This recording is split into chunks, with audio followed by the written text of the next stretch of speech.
Hi, I'm Morgan, and today I will be reading Chapter 4 of A Bachelor Husband by Ruby M. Ayres. Chapter 4. Thy friend will come to thee unsought, with nothing can his love be bought. Trust him greatly, and for aye, a true friend comes but wants your way. Chris Lawless came back into the hotel lounge almost as soon as his wife and young Atkins had left it. He looked quickly round for Marie.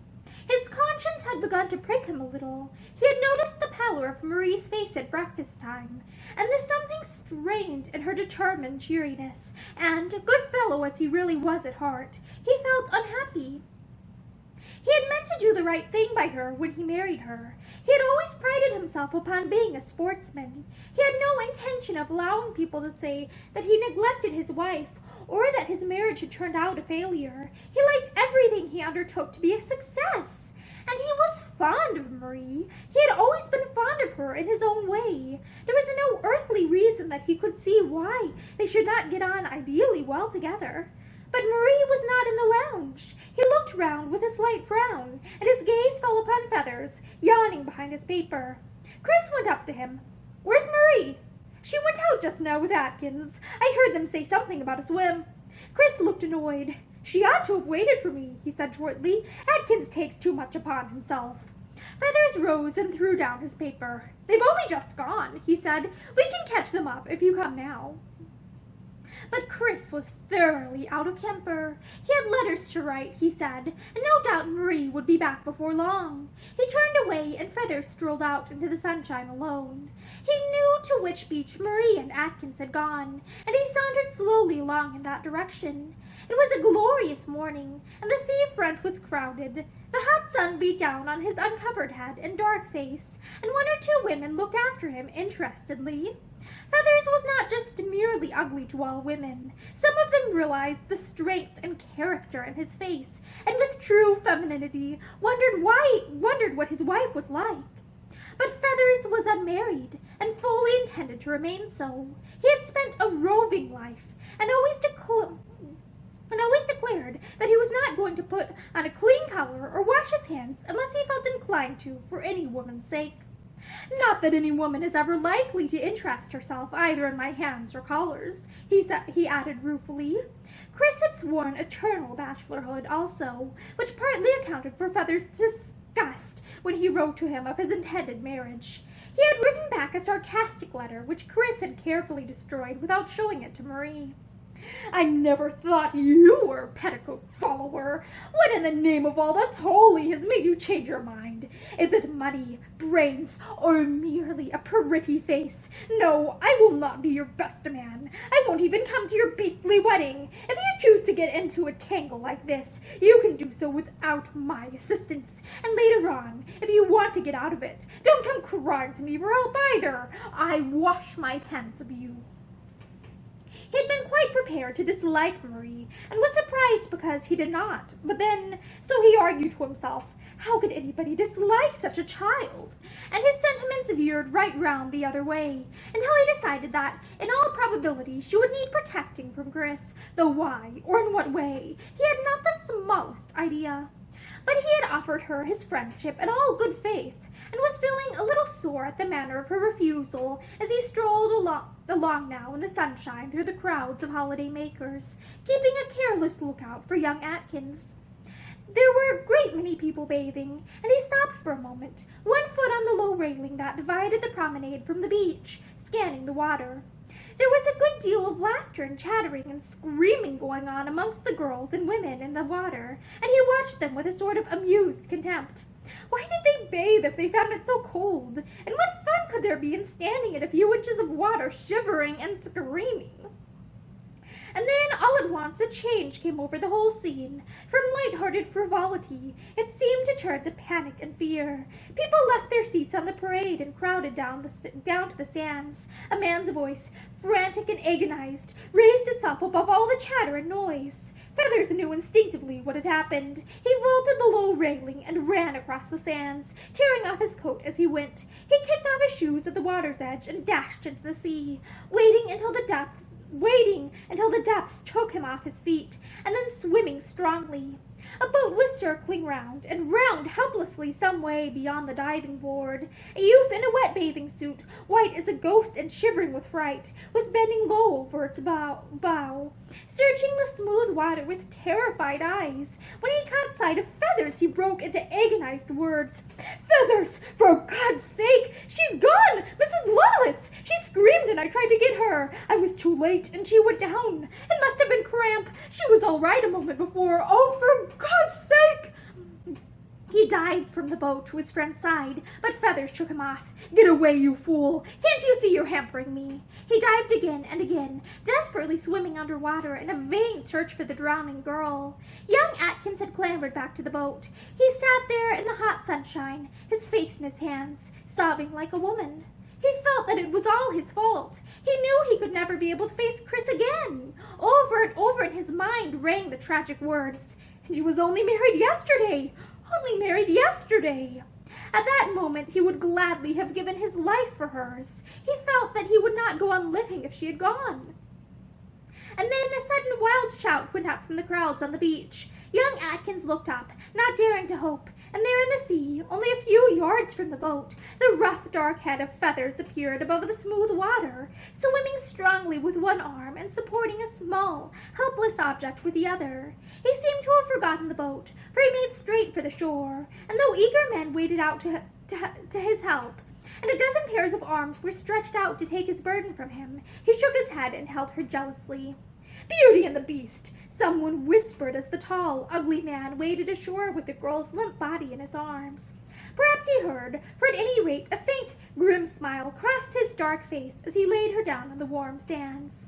There was a doctor amongst the crowd, and a little group closed about her, chafing her limbs, working her arms up and down, frantically trying to beat life back into the inert little body. Feathers stood by, breathing hard, the water dripping from him. He kept his eyes fixed on Marie's deathly face. A woman in the crowd began to cry. "Poor child! Poor child!" For Marie Celeste looked only a child as she lay there, her wet hair tumbled all around her. "It's too late! She's gone!" someone else said hopelessly, and Feathers turned like a lion. "It's not too late," he thundered. He went down on his knees beside her, exhausted as he was, and worked like a giant to save her, and all the time he was wondering what Chris would do, what Chris would say, and if he would be expected to break the news to him. And then, after a long time, a little shell-like tinge of color crept back to the marble whiteness of Marie's face. The doctor gave a little exclamation, and went on with his work harder than before. Feathers asked him a harsh question. "Can we save her?" I think so, yes." Each moment seemed an eternity, until, with labored, choking breaths and little gasping cries, Marie struggled back to life in the golden summer morning. Feathers rose to his feet. "I'll go on and tell her husband. You're sure she's out of danger?" The doctor smiled, well pleased. "Oh, she's all right now." He turned to the stretcher upon which they had laid the girl, and Feathers started to walk away, but the crowd would not have this. They surged round him, slapping him on the back and cheering him to the echo. They were only too eager and willing to give praise where it was due, and at last, in desperation, Feathers broke into a run and eluded them. He went into the hotel across the garden, and through a side door, his dripping clothes leaving little wet marks all the way. He met one of the porters in the passage. The man stopped with a gasp of dismay. "Good heavens, sir! Has there been an accident?" "Yes, one of the ladies here, a Mrs. Lawless, but she's all right now. Can you find her husband for me? He's probably in the writing room. Do you know him?" "Oh, yes, sir, but—" "Well, clear off and fetch him then. I'm all right. Don't make a fuss. They're bringing her here. Hurry, man, hurry!" He was back in a moment with Chris, looking greatly mystified and not at all upset, for the porter had been afraid to tell him the truth of what had happened, and had merely said he was wanted. Feathers explained in a few words. "Mrs. Lawless got out of her depths, or got a cramp or something, but she's all right. She had a nasty scare, though. It's all right. They're bringing her along." Chris went dreadfully white. He clutched his friend's arm. "You're not lying to me," he said hoarsely. She's not dead." Feathers laughed. "Oh, good Lord! Man, no! I tell you, it's all right. She got a bit of ducking. She's probably back in the hotel by this time. You'd better go and see for yourself." But Chris had gone before he had finished speaking, and Feathers crept away up to his room and peeled off his sodden clothes. He felt very exhausted now it was all over. It had been a ghastly 5 minutes when he dived again and again into that still green water. He felt that he would never care for the sea in the same way any more. Supposing she had been drowned. Although he knew that she was safe and well, and tomorrow would probably be none the worse for her accident, Feathers involuntarily echoed the words of the woman in the crowd who had wept. Poor child! Poor child! He laughed at himself directly afterwards as he got into a dry suit, tried to reduce some sort of order to his unruly hair, and went downstairs. He was a simple sort of fellow, and thought so little of his own action that it gave him a positive shock when the visitors in the lounge insisted on giving him a cheer as he went through. The news of what had occurred had spread like wildfire, and, red-faced and frowning angrily, Feathers had to submit to being made a hero. Mrs. Heriot, who had hitherto deliberately avoided him, insisted on shaking hands, and gushed that she was so proud of him, so delighted to know such a brave man. Feathers turned on her almost fiercely. "It's all rubbish," he declared. "I happened to be the nearest, that was all. For heaven's sake, Mrs. Heriot, say no more." He went without his lunch because he could not bear the battery of eyes which he knew would be upon him all the time. He sat up in his own room reading until Atkins, still pale and shaken, came knocking at the door. Feathers said, "Come in," not very pleasantly, and the boy went across to him and held out an unsteady hand. "I say, you're a ripping sport," he said in heartfelt tones. "If she'd gone, I should have jumped in and drowned myself. I swear I should. And a lot of good that would have done," Feathers said dryly. "For heaven's sake, chuck it, young'un, and talk about something we can all enjoy." But Atkins apparently could talk of nothing else, and he kept harping on the same subject until in desperation Feathers took him by the shoulders and put him outside. Even then there was no peace, for almost directly Chris himself arrived. "They tell me you saved her life," he said agitatedly. "I ought to have guessed. It's the kind of thing you would do. I can't tell you how grateful I am. If anything had happened to her—" Feathers chucked the book he was reading across the room with violence.